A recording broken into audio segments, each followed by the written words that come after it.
আসসালামু আলাইকুম রহমতুল্লাহি ওবরকাতুহু। সম্মানিত দর্শক, বাংলাদেশে ২০২৫ সনের এই পবিত্র মাহে রমজান মাসে যা কিছু হচ্ছে, যা কিছু ঘটছে, এ বাংলায় ইতিপূর্বে এরকম কখনো আমরা দেখিনি। আমাদের দেশে তৌহিদি জনতা নাম দিয়ে একদল মানুষ, তারা হুটহাট করে পথে ঘাটে, স্কুল, কলেজ, মাদ্রাসায়, বিশ্ববিদ্যালয়, পাহাড় পর্বতে, নদী নালায়, যেখানে জনপদ রয়েছে সেখানে এমন কিছু কথা বলছেন, এমন কিছু কর্মকাণ্ড করছেন যা ইতিপূর্বে এই বাংলায় আমরা কখনো দেখিনি। তো এই তৌহিদি জনতা, এগুলো নিয়ে কথা বলব, তার আগে অন্য বিষয়গুলো নিয়ে বলে নিই। এরপর হলো ছাত্র জনতা।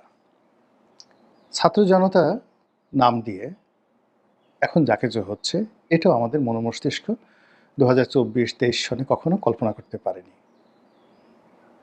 তারা এই যাবৎকালে কি ভালো কাজ করেছেন, সেই জুলাই আগস্ট বিপ্লবের সময় তাদের যে অবিস্মরণীয় অবদান, সেই অবদান আসলে কোনো হেডলাইন হয় না, ছাত্র জনতা হয় না। এটি আপামর দেশবাসী, এ দেশের শিশু থেকে শুরু করে আবাল বৃদ্ধ বনিতা সবাই শেখ হাসিনার বিরুদ্ধে সে সময় রাস্তায় নেমেছিল।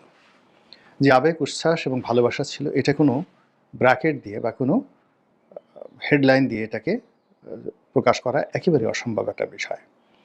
কিন্তু এই বিপ্লব সাধিত হওয়ার পর কে বা কারা হঠাৎ করে একটা হেডলাইন দিয়ে দিল যে ছাত্র এবং জনতা এই কাজ করেছে। তো এখন আমাদের দেশে তো অনেক ছাত্র রয়েছে, ছাত্রীরা কি এই আন্দোলনে অংশগ্রহণ করেননি? তারপরে জনতা, জনতা যে শব্দটি, সেই শব্দটি কোত্থেকে আসলো ব্যক্তিগতভাবে? জনগণ এবং জনতা, এর মধ্যে পার্থক্য কি? যদি যারা এই কথাগুলো বলছেন ছাত্র জনতা, তাদেরকে যদি বলা হয় আচ্ছা আপনারা বলেন তো জনতন্ত্র এবং গণতন্ত্রের মধ্যে পার্থক্য কি? জনগণ এবং জনতার মধ্যে পার্থক্য কি? বেশিরভাগ লোক দেখবেন উত্তর দিতে পারবে না, কিন্তু ছাত্র জনতা বলে একটা স্লোগান তারা বানিয়ে দিল। তো এই যে ছাত্র জনতা, এই ব্যানারে এমন কিছু ঘটনা ইদানিংকালে ঘটছে যা কিনা আমাদের জীবনের ঘুমকে হারাম করে দিচ্ছে। সে বিষয়গুলো নিয়ে আলোচনা করব। এরপর যেটি হচ্ছে সেটি হলো মব জাস্টিস। এখন এই মব জাস্টিস সবাই করছে, ছাত্র জনতার নাম দেওয়া হচ্ছে, তারপর তৌহিদি জনতার নাম দিয়ে মব হচ্ছে, চাঁদাবাজরা মব করছে, ডাকাতরা মব করছে, বিএনপির লোক মব করছে, জামাতের লোক মব করছে, সবাই মব করছে, মব জাস্টিস করছে। এই গেল এক। দ্বিতীয়ত, আইন এবং শৃঙ্খলার ক্ষেত্রে চাঁদাবাজি, রাহাজানি, চুরি এবং ডাকাতি যে পরিমাণ হচ্ছে, তার ১০০ গুণ ভয় ছড়িয়ে পড়েছে চারিদিকে। আমাদের এই সমাজে কখনোই চাঁদাবাজ মুক্ত ছিল না, আমাদের এই সমাজ কখনোই ডাকাতি মুক্ত ছিল না, এটি কোনো দিন চুরি মুক্ত ছিল না, সবসময় ছিল। হয়তো এখন যা হচ্ছে তার চেয়ে বেশি কখনো কখনো ছিল। কিন্তু যে ভয়, যে আতঙ্ক, যে অনিশ্চয়তা এখন আমাদেরকে তাড়া করছে, এটি আমাদের জীবনে কখনোই ছিল না। একটি ঘটনা ঘটতো, ১০টি ঘটনা ঘটতো। বাংলাদেশের অনেকগুলো জেলা, অনেকগুলো স্থান রয়েছে যেখানে গ্যাং রেপ, গ্যাং ডাকাতি, গ্যাং মারামারি এটি সবসময় হতো। কিন্তু সঙ্গে সঙ্গে মানুষ আইনের আশ্রয় নিতে পারত। তারপর যারা মুসলিম তাদেরকে সাহায্য এবং সহযোগিতা করার জন্য লোকজন এগিয়ে আসতো। কিন্তু এখন যেটি হচ্ছে যে চোখের সামনে যদি ধর্ষণ করা হয়, যেমন বাসের মধ্যে ধর্ষণ করা হলো এক রমণীকে, সেখানে তার স্বামী থেকে শুরু করে সবাই, কেউ এগিয়ে এলেন না। এখন ডাকাতি হচ্ছে, আগে যেভাবে ডাকাত পড়লে সবাই এগিয়ে আসতেন, এখন রাতের আধারে যখন ডাকাতি হচ্ছে তখন মানুষ মোবিলাইজ হচ্ছে, মব সৃষ্টি করছে। আবার দিনের আলোতে যখন প্রকাশ এরকম হচ্ছে, সংঘবদ্ধভাবে আসছে কোনো একটা ব্যানারের হেডলাইন দিয়ে, তখন মানুষ মাহরুম হয়ে যাচ্ছে, চুপ হয়ে যাচ্ছে। এর ফলে কি হলো যে আমাদের পুরো সামাজিক যে কাঠামো, সেই কাঠামোটি ভেঙে পড়েছে। এখানে মানি লোক যারা, সম্মানিত লোক যারা, তারা নিজের সম্মান বাঁচানোর জন্য পাগলের মতো হন্য হয়ে আত্মগোপনে চলে যাচ্ছে দেশের মধ্যে, যে আর দরকার নেই, যা পেয়েছি অনেক পেয়েছি। তারপর যারা ধনবান, সচ্ছল, তারা যতটুকু ধন সম্পত্তি আছে সেগুলোকে একত্র করে নিরাপদ নিশ্চিন্তে গিয়ে বাকি জীবন কাটানোর জন্য কেউ দেশের বাইরে চলে যাচ্ছেন, কেউ বাংলাদেশে নিরিবিলিতে থাকার চেষ্টা করছেন। ব্যবসা বাণিজ্য, প্রোডাকশন, দেশের উন্নয়ন সব বাদ।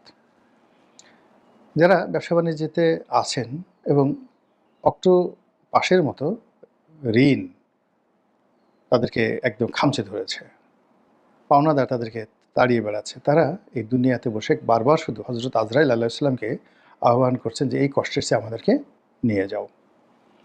এভাবে প্রশাসনের সর্বোচ্চ স্তর থেকে একেবারে সর্বনিম্ন স্তর পর্যন্ত সবার মধ্যে ফ্রাস্ট্রেশন, জনগণের উচ্চবিত্ত থেকে শুরু করে একেবারে প্রান্তিক জনগণ সবার মধ্যে একটা হতাশা, এবং বিভিন্ন শ্রেণী পেশার মধ্যে মানে কোনো কর্মকাণ্ডই হচ্ছে না। শিল্পীরা গান বন্ধ করে দিয়েছে, পাখিরা এখনও গান গাছে, কিন্তু কুকুর যে ঘেউ ঘেউ, আপনি আগের মতো কুকুরকেও ঘেউ ঘেউ করতে দেখতে পাবেন না। এটা একটা বিশাল সায়েন্টিফিক ব্যাখ্যা রয়েছে। প্রকৃতির কিছু প্রাণী রয়েছে, বিশেষ করে কুকুর।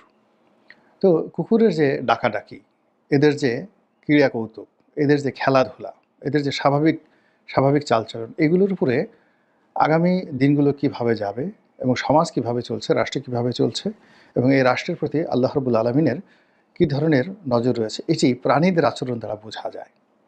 বহু দূরে, 1000 কিলোমিটার দূরে বা 500 কিলোমিটার দূরে ভূমিকম্প হচ্ছে, ওটা যারা সাপ আছে তারা টের পেয়ে যায়। আল্লাহ এইভাবে তাদেরকে গুণাবলী দিয়েছে। কবরের আযাব টের পেয়ে যায়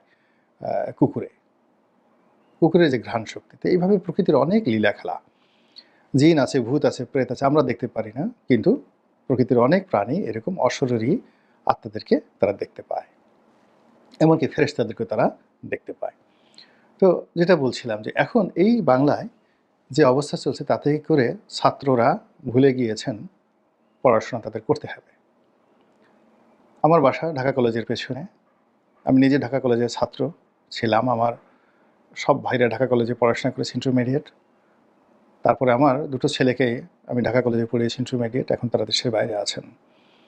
তো আমি এই ঢাকা কলেজের ছাত্র থেকে আজ অবধি এই শিক্ষা প্রতিষ্ঠানটি বাংলাদেশের 1 নম্বর ঐতিহ্যবাহী শিক্ষা প্রতিষ্ঠান। এখানকার ছাত্র এবং শিক্ষকদের মধ্যে যে হৃদয় দেখেছি, এই গত কয়েক মাস ধরে সেটা দেখছি না। এবং এখানকার যারা ছেলেরা পড়াশোনা করতে আসেন, কিংবা এর সামনে আরেকটা স্কুল আছে, গভর্নমেন্ট ল্যাবরেটরি স্কুল, এই স্কুলের যারা ছেলেরা পড়াশোনা করেন, তাদের অন্য সময়টিতে তাদের চলাফেরার মধ্যে আর এখনকার চলাফেরার মধ্যে আকাশ পাতাল পার্থক্য। তারা কি লেখাপড়া করতে আসেন, পরীক্ষা দিতে আসেন, আগামীতে কী পরীক্ষা দিবেন, এই ধরনের কোনো ভাবনাই নেই। দলে দলে ছেলেরা তারা বের হয়ে যাচ্ছে, ভিতরে ক্লাস আদৌ হচ্ছে কিনা, আমি নিজে এই ক্যাম্পাসের ভিতরে ঢুকতে আমি দ্বিধাগ্রস্ত। তো একই অবস্থা ঢাকা বিশ্ববিদ্যালয়, একই অবস্থা অন্যান্য পাবলিক কলেজগুলোতে, পাবলিক বিশ্ববিদ্যালয়গুলোতে। আর প্রাইভেট বিশ্ববিদ্যালয়ের অবস্থাগুলো আরও খারাপ। সেখানে আওয়ামী লীগের যে সকল মালিকানা ছিল, সেখানে নতুন মালিকানা এসেছে, সিন্ডিকেটে নতুন সদস্য এসেছে, বোর্ড অফ ট্রাস্টি পরিবর্তন হয়েছে, ফলে ওখানে লেখাপড়া হচ্ছে না। তো এই যে একটা ছাত্র যারা লেখাপড়া করবেন, ভবিষ্যতে আমাদের রাষ্ট্রের হাল ধরবেন, তারা এই গত 6-7 মাসে অন্ততপক্ষে 8-10 বছর পিছিয়ে গেছে। অর্থাৎ এই জেনারেশনটাকে আমরা হারিয়ে ফেললাম। নতুন যখন আবার সিস্টেম চালু হবে, তখন লেখাপড়া যখন আবার চালু হবে, তখন আমরা আবার এই ছাত্রদেরকে পাবো। ছাত্রদেরকে যেহেতু আমরা হারিয়েছি, সঙ্গে সঙ্গে আমরা শিক্ষকদেরকেও হারালাম, ব্যবসায়ীদেরকে হারাচ্ছি।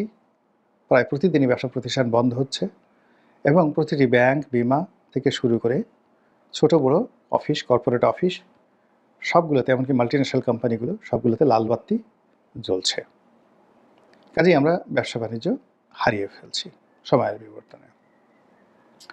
এরপরে ইনভেনশন, গবেষণা, নতুন উদ্যোগ, নতুন বিনিয়োগ, এই জিনিসগুলো কিন্তু আমরা করতে পারছি না।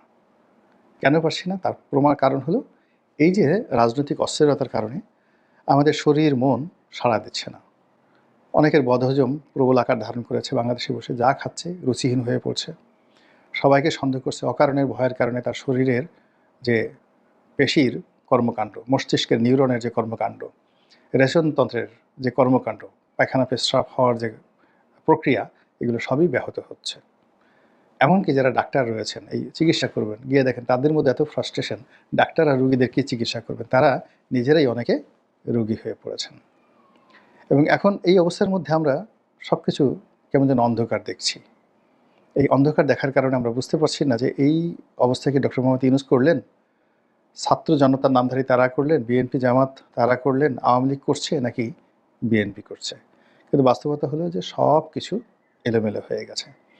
এবং এই এলোমেলো কর্মকাণ্ডের কারণেই আমাদের চিন্তার জগৎ কাজ করছে না, শরীর কাজ করার জন্য কোনো প্রেরণা পাচ্ছে না, এবং আমরা কার অধীনস্থ থাকব এরকম পরিবেশ পরিস্থিতি আমাদের মধ্যে নেই। অধৈর্য হয়ে পড়েছি অবাধ্য হওয়ার জন্য, বিদ্রোহ করার জন্য, নিজেকে বিলিয়ে দেওয়ার জন্য, উদ্ভ্রান্তের মতো দিক বিদিক ছুটে চলার জন্য, সন্ন্যাস ধর্ম পালনের জন্য আমরা যে যার মতো করে কর্মকাণ্ড করে যাচ্ছি। অথচ আল্লাহ রাব্বুল আলামিন আমাদেরকে যে কারণে তৈরি করেছেন, সমাজের উন্নয়ন, পরিবারের উন্নয়ন, নিজের উন্নয়ন এবং শেষ নিঃশ্বাস পর্যন্ত জ্ঞান অর্জন করা, কাজ করা, পরিশ্রম করা এবং অর্থ উপার্জন করা, নিজের জন্য, পরিবারের জন্য, সমাজের জন্য, রাষ্ট্রের জন্য এবং আর্থমানবতার জন্য। সেই কোনো কাজই কিন্তু হচ্ছে না। এদেশের যারা এনজিও ছিলেন, এখন বলা হয় এনজিও গ্রাম সরকার, অর্থাৎ গ্রামীণ ব্যাংক এবং এনজিওরা চালাচ্ছে। আপনি গত ৬-৭ মাসে গিয়ে দেখেন কোনো এনজিওর কর্মকাণ্ড আছে কিনা, কত টাকা তারা ফরেন ডোনেশন পেয়েছে, কয়টি প্রকল্প তারা চালু করেছে, রাষ্ট্রীয় কর্মকাণ্ড কোন পর্যায়ে আছে, রাষ্ট্র যে এডিবি অ্যানুয়াল ডেভেলপমেন্ট যে স্কিমগুলো চালায়, তো সেই এডিবির যে বাজেট, সেই বাজেট কোথায় আছে, কয়টি প্রকল্প চলছে, এই বছর ভ্যাট কত আসছে, ট্যাক্স কত এসেছে, এই জিনিসগুলো তদারক করলে আপনারা বুঝতে পারবেন যে মবক্রেসি চলছে, যে রাজনীতির সহিংসতার আলামত আমরা দেখতে পাচ্ছি এবং রাজনৈতিক যে বিচ্ছিন্নতা শুরু হয়েছে, এর ফলে নিত্য নতুন জীবাণু তৈরি হচ্ছে রাজনীতির ময়দানে। সেটা মবক্রেসি বলেন, সেটা চাঁদাবাজি বলেন, সেটা হিপোক্রেসি বলেন, কিংবা চুরি ডাকাতি রাহাজানি যাই বলেন না কেন, সব কিছু মিলে আমাদের জীবনকে দুর্বিষহ করে তুলেছে।